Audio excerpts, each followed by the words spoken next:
Assalamualaikum warahmatullahi wabarakatuh. Bertemu lagi di pembelajaran biologi. Kali ini kita masuk ke bagian yang ketiga dari materi metabolisme. Hari ini kita akan bahas tentang dekarboksilasi oksidatif ini ya, dan siklus Krebs. Kita flashback dulu di bagian pertama dari metabolisme. Kita sudah bahas tentang enzim ya. Kemudian kemarin atau minggu kemarin kita sudah bahas di part 2 tentang katabolisme yang pertama, yaitu perubahan atau mengubah glukosa menjadi asam pirufat lewat proses yang disebut sebagai glikolisis.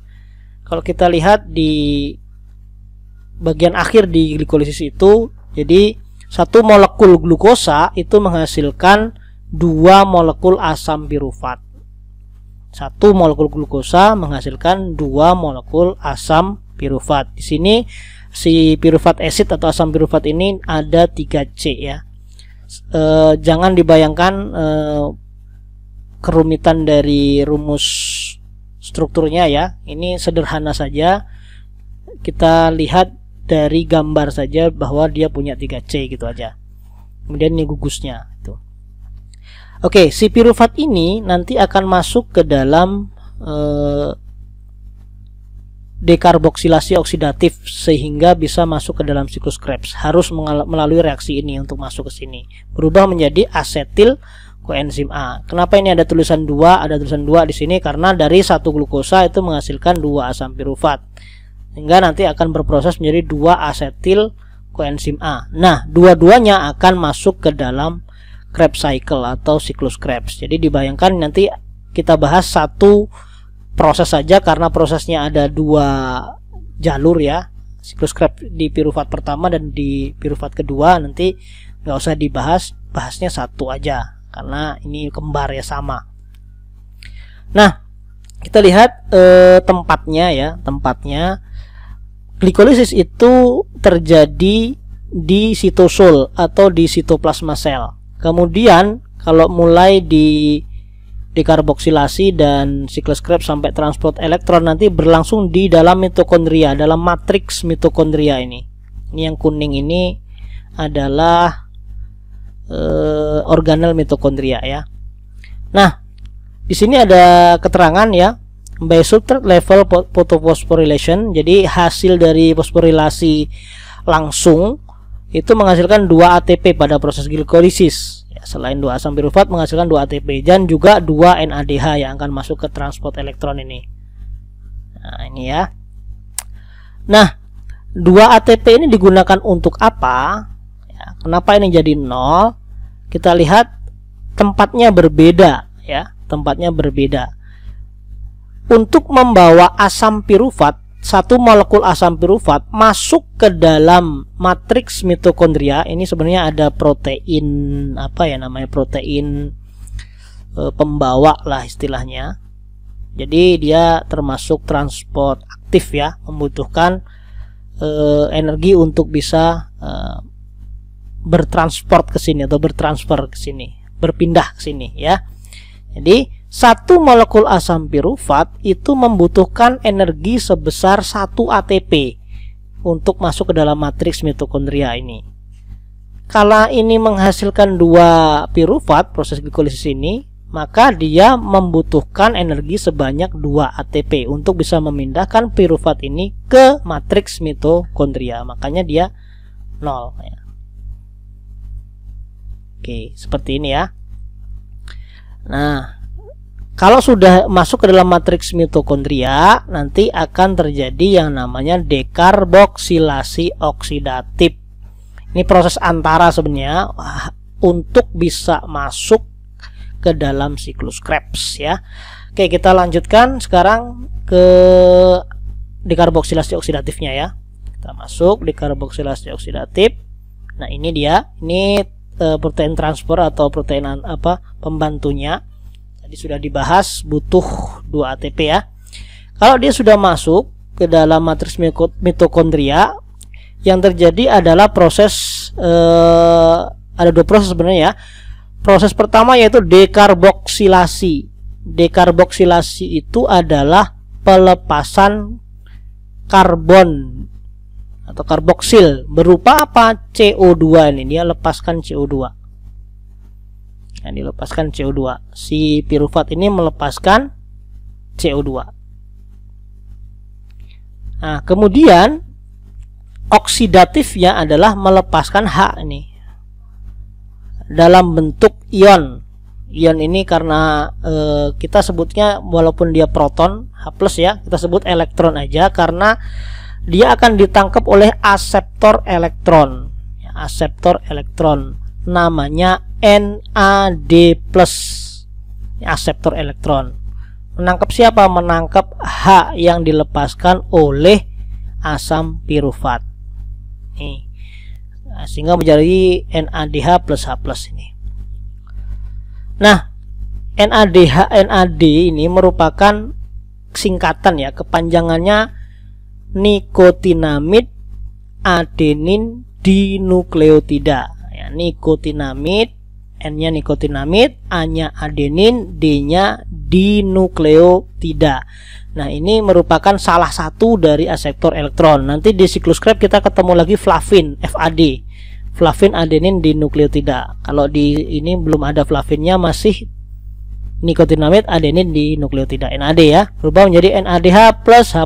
Kalau nggak mau ribet nyebutnya NADH2 biasanya seperti itu, karena hanya ada 2. Nah, ini proses dekarboksilasinya, ini proses oksidatifnya. Oke ya, kehilangan satu atom C lewat pelepasan CO2 dan juga kehilangan H ditangkap oleh aseptor elektron namanya NAD menjadi NADH plus H+. Proses yang ketiga adalah diterimanya koenzim A atau masuknya koenzim A ke dalam reaksi ini ya. Apa itu koenzim? Sudah kita bahas di part 1 metabolisme ya, tentang enzim. Hasilnya pirufat ini akan menjadi asetil koenzim A ya. Akan menjadi asetil koenzim A. Kenapa disebut asetil? Biasanya kita sebut asetil itu etil ya, etil. Jadi ada, kalau di IUPAC itu ada metil, etil, butil dan sebagainya, itu untuk menyebut berapa atom C di dalam suatu struktur molekul kimia ya. Karena ini enggak IUPAC, yang enggak resmi ya, kita sebut biasanya asetil, aseton, asetat, kan enggak resmi sebenarnya, enggak IUPAC ya, tapi enggak apa-apa karena terkenalnya malah itu di sini ya. Jadi asetil koenzim A. Asetil maksudnya ini ada 2 atom C yang ketempelan koenzim A. Jadi asetil koenzim A. Nah, si asetil koenzim A ini yang akan bisa masuk ke dalam siklus Krebs. Jadi kalau langsung pirufat langsung masuk nggak bisa, harus jadi asetil koenzim A dulu baru bisa masuk ke dalam siklus Krebs ya. Saya ulang, jadi ketika pirufat masuk ke dalam matriks mitokondria, terjadilah dekarboksilasi oksidatif, yaitu 1. melepaskan CO2, 2. melepaskan H, diterima NAD, yang ketiga menerima koenzim A, sehingga kalau di reaksi bisa disebut pirufat kemudian menyebar menjadi CO2 plus NAD plus asetil koenzim A. Jadi pirufat plus koenzim A ya, pirufat plus koenzim A menghasilkan CO2 plus NADH plus asetil koenzim A. Itu ya, itu kalau ditulis reaksinya.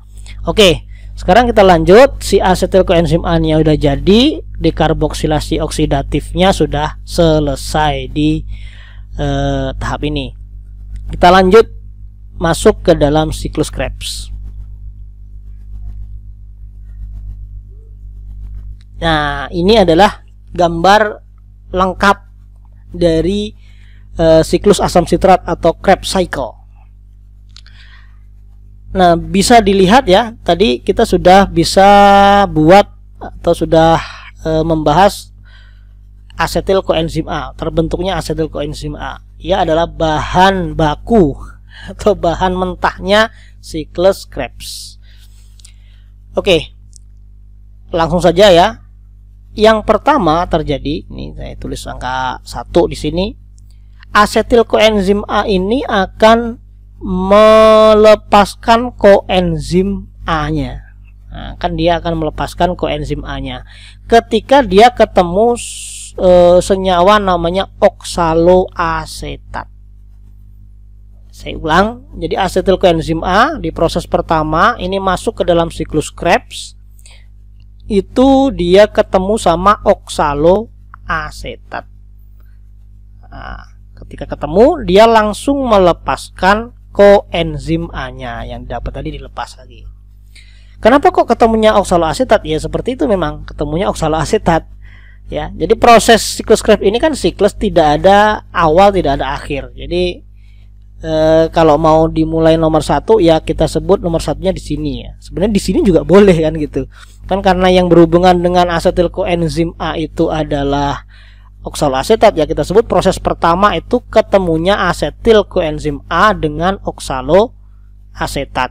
Nah, hal pertama yang terjadi ketika ketemu adalah melepaskan koenzim A. Kemudian asetilnya bergabung dengan oksaloasetat. Sekarang bisa dihitung C-nya ya. Ini C-nya ada berapa? Kan 2 tadi asetil ya. 1, 2. Oksaloasetat punya berapa C? 1, 2, 3, 4. 2 ditambah 4 menjadi 6 nih. 1, 2, 3, 4, 5, 6. 6 atom C. Disebut sitrat ya, disebut sitrat. Inilah disebut proses siklus asam sitrat itu di sini, atau citrate acid cycle ya, seperti itu. Nah, sekarang lanjut ke proses yang kedua. Ya, proses yang kedua adalah si sitrat ini berubah wujud menjadi kembarannya, yaitu isositrat. Jadi si sitrat ini berubah menjadi kembarannya, namanya isositrat. Dalam istilah biokimia itu kembaran itu istilahnya isomer, berubah menjadi isomernya. Isomer itu kalau diartikan secara umum ya dia itu kembar, maksudnya serupa tapi tidak sama itu ya. Jadi serupa tapi tidak sama. Serupa anunya apa? Rumus molekulnya ya. Kalau dihitung C-nya berapa itu sama 6 C-nya. Cuman kalau dilihat rumus strukturnya, kita lihat rumus strukturnya beda, ini gugus-gugusnya, tempat-tempatnya ya. Nah, jadi dia serupa tapi tidak sama. Itu namanya isomer. Isomernya sitrat namanya isositrat. Oke. Proses yang kedua. Proses yang ketiga, isositrat ini akan mengalami dekarboksilasi oksidatif. Kita lihat tadi ada dekarboksilasi oksidatif juga ya di pembentukan asetil koenzim A. Sama. Yang pertama adalah melepas CO2. Kemudian melepas H oksidatifnya nih. Ada lagi nikotinamid adenin di nukleotida ya. NAD dapat H menjadi NADH plus H plus atau NADH2 tuh ya, sama, cuman bedanya tidak ada masuk asetil koenzim A. Itu bedanya di karboksilasi oksidatif yang dibedain pertama tadi dengan ini. Kalau proses dekarboksilasi oksidatifnya sih sama ya, melepaskan CO2 dekarboksilasi dan oksidatifnya melepas H ini, pas H. Nah, karena dilepas 1C, maka tadi ada berapa? 1, 2, 3, 4, 5, 6. Sekarang menjadi 5. Kita lihat, dihitung 1, 2, 3, 4, 5. Namanya alfa ketoglutarat. Alfa ketoglutarat. Ya, hasilnya. Oke, lanjut lagi. Proses yang keempat. Proses yang keempat adalah perubahan alfa ketoglutarat ini menjadi suksinil koenzim A. Nah, ini ada koenzim A lagi nih. Ini prosesnya sama persis dengan dekarboksilasi oksidatif pembentukan asetil koenzim A tadi, ya. Jadi lepas CO2, alfa ketoglutaratnya ngelepas CO2, dekarboksilasi oksidatif yang lepas H ditangkap sama aseptor NAD menjadi NADH2 dan menerima koenzim A ya, sama persis ya. Kita lihat C-nya dilepas 1. Berapa tadi? 5 ya. 1 2 3 4 5 sehingga kalau dilepas 1 jadi berapa? 4 ya. Kita hitung 1 2 3 4. Ini suksinil. Jadi suksinil itu punya 4 atom C di rumus strukturnya ini. 1 2 3 4. Tambahan lagi koenzim A, maka namanya suksinil koenzim A. Nah, ya. Lanjut. Proses yang kelima. Proses yang kelima adalah si suksinil koenzim A ini melepaskan koenzim A-nya. Nih dilepas koenzim A-nya. Nah, kemudian akibat dari terlepasnya si koenzim A ini akan terjadi atau dapat energi baru ya, energi baru. Energi baru. Ini perubahan energi barunya kita lihat di sini, ada siklusnya juga nih. Ini namanya GDP, bukan GDP seperti yang diomongin para ekonom ya ini. GDP-nya ini G-nya ini adalah guanosin. Guanosin. DP ini difosfat. Guanosin difosfat. Akibat si koenzim A dilepas ini ada fosfat inorganik yang datang. Ini sama seperti di glikolisis kemarin ya, ada fosfat inorganik datang. Sehingga guanosin difosfat ini berikatan dengan fosfat inorganik membentuk guanosin trifosfat. Ya, guanosin difosfat plus fosfat inorganik Pi menjadi guanosin trifosfat. Karena siklus, guanosin trifosfat ini akan melepaskan Pi-nya, ya, akan melepaskan satu fosfatnya kembali lagi menjadi GDP, guanosin difosfat. Fosfat inorganiknya kemana nih? Diterima sama ADP, adenosin difosfat, menjadi karena tambah P1, D-nya menjadi adenosin trifosfat. Itu ya.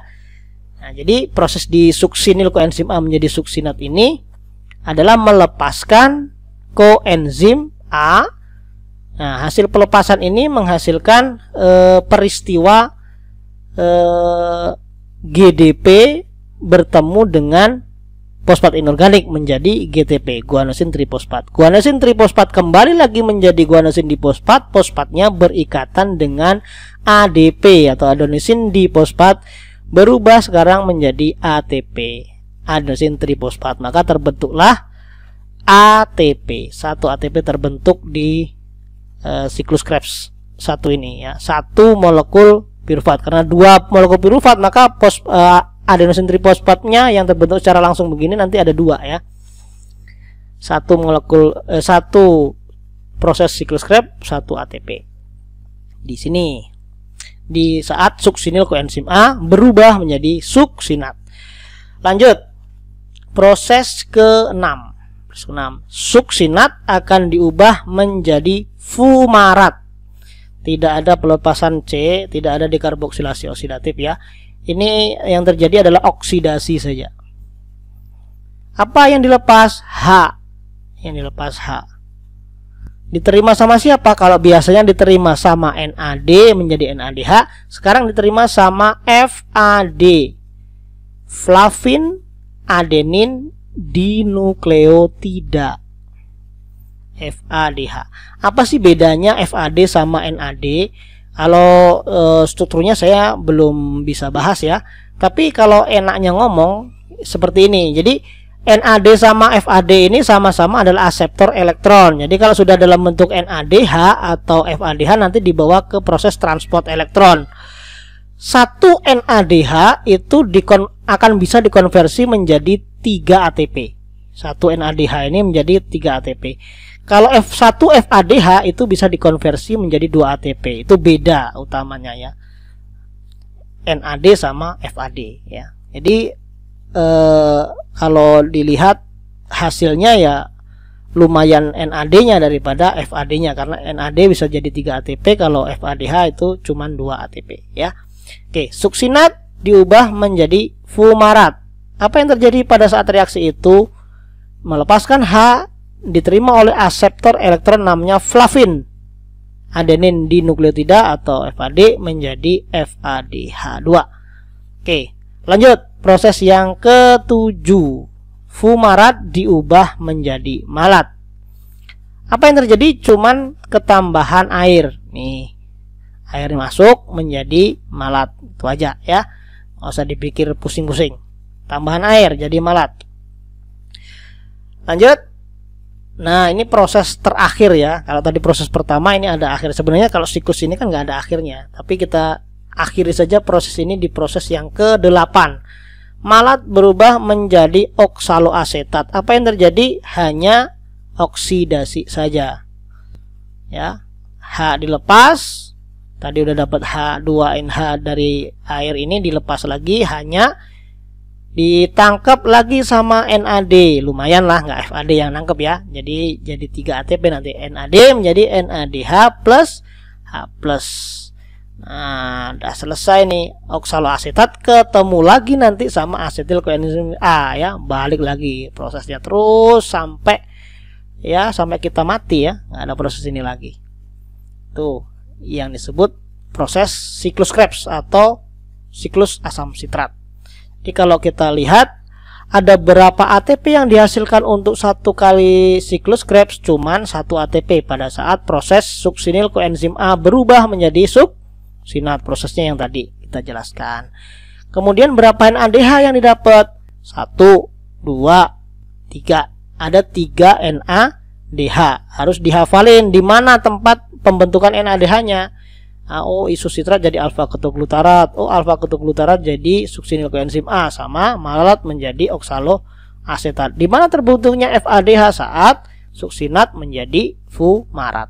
Tuh, dihafalin ya. Ada 3 NAD, 1 FAD. FADH, NADH ya. Itu yang terjadi pada siklus Krebs. Karena siklus Krebs ini ada 2 jalur ya. Jadi kan tadi piruvatnya dilihat ada 2, maka asal koenzim A juga ada 2. Ada 2 proses siklus Krebs untuk 1 molekul glukosa. Jadi kalau kita lihat 1 molekul glukosa, kalau dia masuk ke dalam siklus Krebs akan menghasilkan 2 kalinya ini ya. Berapa NADH-nya? Ya 3 kali 2 berarti 6. Berapa ATP-nya? Ya 2 kali 1 kali 2 berarti 2. Berapa FADH-nya? Berarti FADH-nya adalah 2 juga ya, itu yang hasil yang diperoleh saat siklus Krebs berlangsung. Nanti di bahasan selanjutnya kita akan bahas tentang bagaimana si NADH, FADH yang dihasilkan di ini ya, ulang resumnya yang dihasilkan di ini NADH ya, di glikolisis. Tadi 2 NADH di karboksilasi oksidatif dan 6 NADH sama 2 FADH yang ada di siklus Krebs ini di dalam transport elektron hingga membentuk 34 ATP. Untuk selanjutnya nanti kita akan bahas ini, dihitung ya, seperti itu. Nah, mungkin untuk pertemuan kali ini cukup. Jangan lupa nyicil dihafal, mohon maaf ini, karena kalau nggak dihafal ini nggak bisa ya, wajib fardu ain lah. Ya, tolong dihafal, nyicil ya. Kalau langsung dihafal semuanya dari glikolisis sampai siklus Krebs juga agak rumit, jadi dicicil dihafalnya. Oke, sampai ketemu di bahasan selanjutnya. Kita akan bahas tentang transport elektron. Tetap sehat, selalu pakai masker, dan sebentar lagi PTS. Semoga sukses ya. Dari saya sampai di sini dulu. Kurang lebihnya mohon maaf. Assalamualaikum warahmatullahi wabarakatuh.